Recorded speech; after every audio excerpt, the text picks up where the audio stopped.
दोस्तों, आज की कहानी है सासू माँ। मैं अपने मायके जाने के लिए आपकी परमिशन नहीं लूंगी।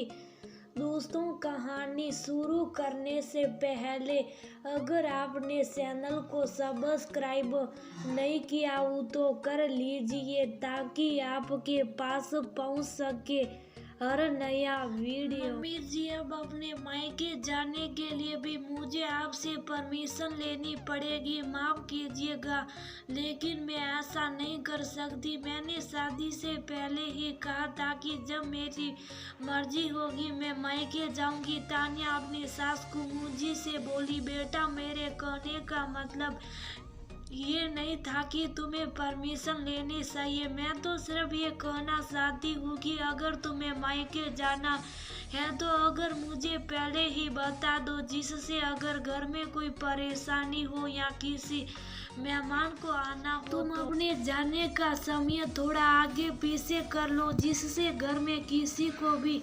परेशानी ना हो। मेरी बात का पहलू समझो कि मैं क्या और क्यों कहना चाहती हूँ।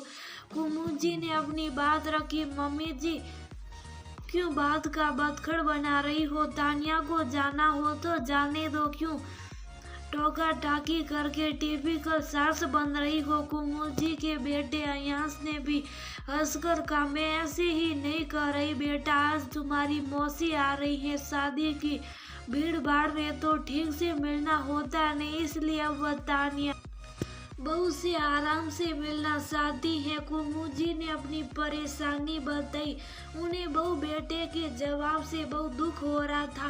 मम्मी जी, मैं आपसे पूछ नहीं रही, मैं आपको बताने आई थी कि मैं मायके जा रही हूँ इतने हंगामे से। अच्छा, तो बिना बताए चली जाती। मम्मी, मौसी तो 2 दिन रुकेगी ना। तानिया कल वापस आ जाएगी, फिर एक दिन वह मौसी के साथ रह लेगी, अयांश ने कहा और तानिया को लेकर चला गया। पीछे रह गए कुमुजी और उनके पति विभोर जी।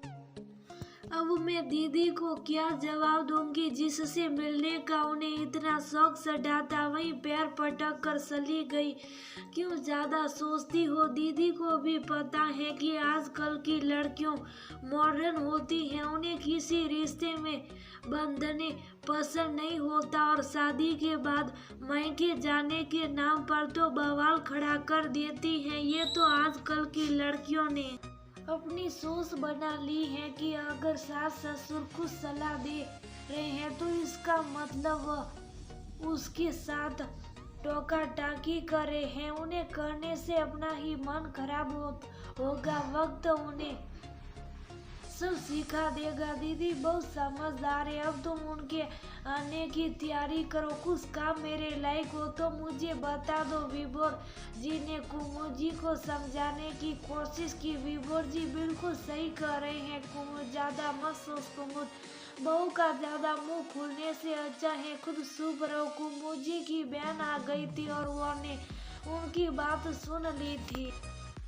खैर, 2 दिन कुमुजी ने अपनी बहू के साथ खूब मजा किया। तानिया भी 2 दिन बाद वापस आ गई थी। उसके दिमाग में था कि अगर दो वहाँ रही तो दोनों बहनें मिलकर उसे खूब परेशान करेगी, लेकिन वह दोनों तो के आने के बाद भी कुछ ना बोली। कुमुजी ने सोच लिया था कि बहू की सोच तो बदलनी ही पड़ेगी। उस दिन के बाद कुमुजी ने तानिया को कुछ भी करना छोड़ दिया। अब तो तानिया अपनी मन मर्जी चलाती, जब देखो अपने मायके चली जाती, घर के काम में भी ज्यादा हाथ ना लगाती। जब मन करता अयांश के साथ बाहर खाना खाने चली जाती। अयांश भी इस समय खूब मस्ती से जीना चाह रहा था। वह भी अपनी मम्मी की परेशानी नहीं समझ रहा था। 2 महीने बाद तानिया की बहन का पेपर उसी शहर में था, तो उसकी दोनों बहनें 2 दिन पहले आने वाली थी। उसी दिन सुबह कुमुजी अपने बैग के साथ कमरे से बाहर आई। नाश्ता करते हुए अयांश ने पूछा, माँ ये बैग किस लिए पैक किया है? कोई कहीं जा रहा है क्या? हाँ बेटा, बहुत दिनों से मामा जी बुला रहे थे। तुम्हारी शादी के बाद मैं जा भी नहीं पाई, इसलिए आज मैं वहीं जा रही हूँ। कैब आने वाली है, तू चिंता मत कर, मैं खुद स्टेशन चली जाऊंगी। लेकिन मम्मी, आपने तो पहले बताया ही नहीं। यूँ अचानक कैसे? यांश हकलाते हुए बोला। क्यों बेटा, मुझे अपने मायके जाने के लिए अब तुम्हारी परमिशन लेनी पड़ेगी क्या? कुमुदी ने हंसते हुए कहा। नहीं मम्मी, वह एक बार आप जिक्र कर देती तो तानिया की बहनें आने वाली हैं। 2 दिन बाद उसका पेपर है, यही इसी शहर में। आप उनसे नहीं मिलोगी तो वह क्या सोचेगी? यांश ने नहीं बताया कि वह दोनों आ रही हैं, वरना मैं अभी ना जाती और फिर तुम लोगों की तो सोच है कि किसी को भी कहीं जाना हो तो वह जा सकता है। घर में सबसे जिक्र करने का मतलब उनकी परमिशन लेना होता है, और अब हम अपने आप में समक्ष हैं तो हम घर के किसी भी सदस्य की परमिशन क्यों ले? और फिर वैसे भी मैं तो तुम्हारी माँ हूँ। मैं तुम्हें बता रही हूँ कि मेरी कैब आने वाली है और मैं अपने मायके जा रही हूँ। या तुमसे इस बारे में डिस्कस करने नहीं आई। वैसे भी बहू की बहनें आ रही हैं, उसमें मेरा क्या काम?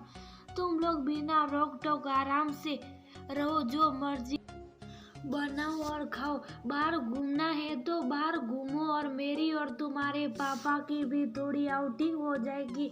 अब तुम्हारी शादी होने का ये मतलब थोड़ी ना है कि हम घर में चौकीदार की तरह बैठे रहे। कुमुदी ने भी कहा। तभी बाहर से कैब की हॉर्न की आवाज आई तो कुमुदी और विभोर जी बैग लेकर जाने लगे। मम्मी जी, आपको एक बार बताना तो सही था, आपके जाने के बाद मैं घर को कैसे संभालूंगी। एक बार जिक्र कर देती तो मैं आपको बाद में जाने के लिए कह देती। अब तक चुप बैठी तानिया बोली। बहू, जब मैंने यही बात कही थी तब तुमने कहा था कि मैं अपने मायके जाने के लिए आपकी परमिशन नहीं लूंगी, और तुमने मेरी सलाह को रोक टोक का नाम दे दिया था, जबकि मैंने कहा था कि तुम बात का केवल एक पहलू देख रहे हो, क्योंकि तुम्हारे दिमाग में केवल एक ही बात है कि मैं किसी की परमिशन नहीं लूंगी, जबकि मैंने कहा था कि बात के दूसरे पहलू को भी समझो कि बताकर प्रोग्राम बनाने से घर में होने वाली परेशानियों से बचा जा सकता है। अपना प्रोग्राम थोड़ा आगे पीछा किया जा सकता है, लेकिन दूसरे का नहीं। उसके बाद भी तुम्हारी जब मर्जी हुई तब तुम मायके गई।